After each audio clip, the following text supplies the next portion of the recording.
आइए स्टूडेंट्स, आज हम एक बहुत बड़े मिथ को बस्ट करते हैं। क्या आपको लोअर क्लासेस से गलत पढ़ाया गया है that sunlight is the source of vitamin D?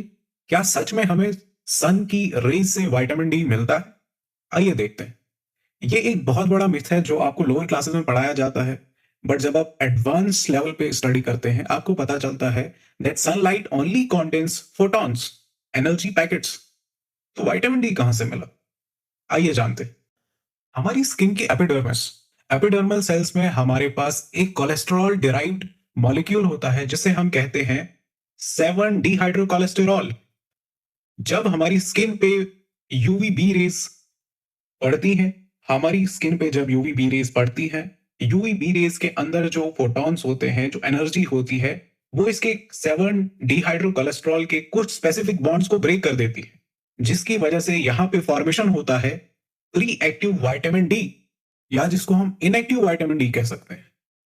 Inactive vitamin D का जो फॉर्मेशन होता है, कुछ टाइम के बाद हमारी बॉडी की हीट की वजह से उसकी कन्फर्मेशनल चेंज होती है और ये विटामिन डी में कन्वर्ट हो जाता है, जिसे हम कॉलीकैल्सिफेरॉल कहते हैं।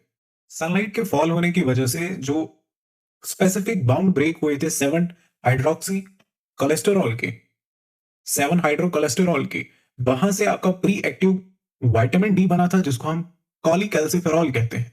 ये जो कॉलीकैल्सिफेरॉल होता है विटामिन डी, ये फैट सॉल्युबल विटामिन है और इसको ट्रांसपोर्ट कराने के लिए ब्लड में एक स्पेशल प्रोटीन होती है जिसको हम कहते हैं DBP, vitamin D binding protein. ये प्रोटीन विटामिन डी कॉलीकैल्सिफेरॉल को अपने साथ बाइंड करा के लिवर तक पहुंचाती है और लिवर में एक स्पेसिफिक एंजाइम होता है जिसको हम कहते हैं 25 हाइड्रोक्सिलेज।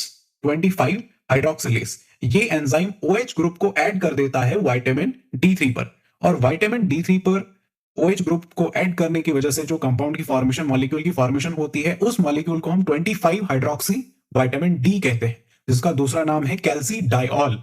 अब जो लिवर में कैल्सीडाइऑल की फॉर्मेशन हुई है, इस कैल्सीडाइऑल को हमने किडनी तक पहुंचाना है। ये ब्लड के थ्रू किडनी तक पहुंचता है और यहाँ पे और एक OH की एडिशन होती है इस पे, और जब हमारे पास जो यहाँ पे एक स्पेसिफिक एंजाइम है जो OH इस पे ऐड कराता है हाइड्रोक्सिल ग्रुप, वो है 1 अल्फा हाइड्रोक्सिलेज। ये एक नेक्स्ट OH ग्रुप इस पे ऐड कर देता है जिसकी वजह से फॉर्मेशन होती है 125 डाइहाइड्रोक्सी विटामिन डी। अभी तक हमारे पास लिवर में कैल्सीडाइऑल बना था, अब जो किडनी में 125 हाइड्रोक्सी विटामिन D3 बना है, इसको हम कैल्सीटेरॉल कहते हैं। यही हमारे पास calcitriol functional fully active vitamin D3 कहलाता है।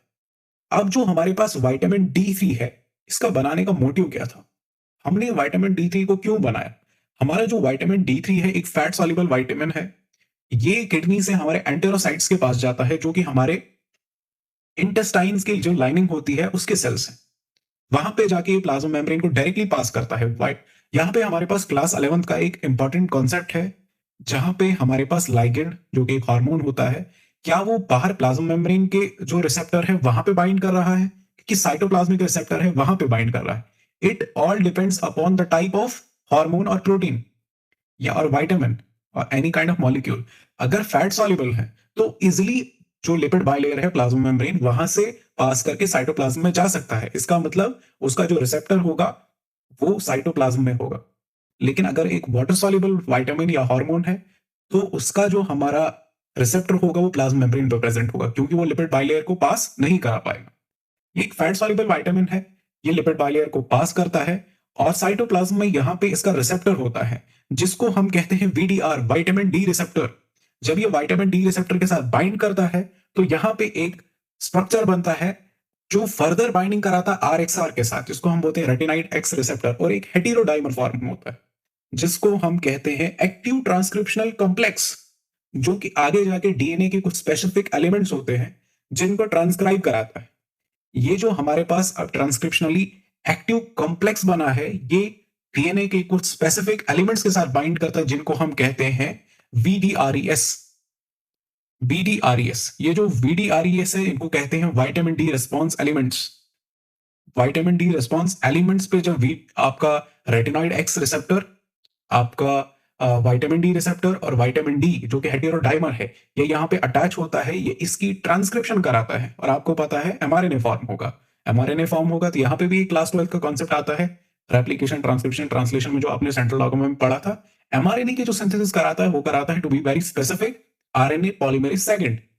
और यहाँ पे जो आपका जीन का ट्रांसक्रिप्शन होता है, एमआरएनए बनता है, और एमआरएनए से 3 प्रोटीन्स बनती हैं। सबसे पहली आपकी बनती है TRPV6, दूसरी आपकी बनती है कैलबाइंडिन, और तीसरा आपका बनते हैं कैल्शियम पंप, कैल्शियम चैनल्स। ये कैल्शियम चैनल्स एंटीरोसाइट्स में एम्बेड हो जाते हैं और यहां से एब्जॉर्प्शन, मैक्सिमम एब्जॉर्प्शन कराते हैं कैल्शियम आयंस की, सो दैट बोन्स पे मिनरलाइजेशन हो सके, बोन्स पे कैल्शियम को चढ़ाया जा सके, ब्लड में कैल्शियम का जो लेवल है उसको मेंटेन कराया जा सके।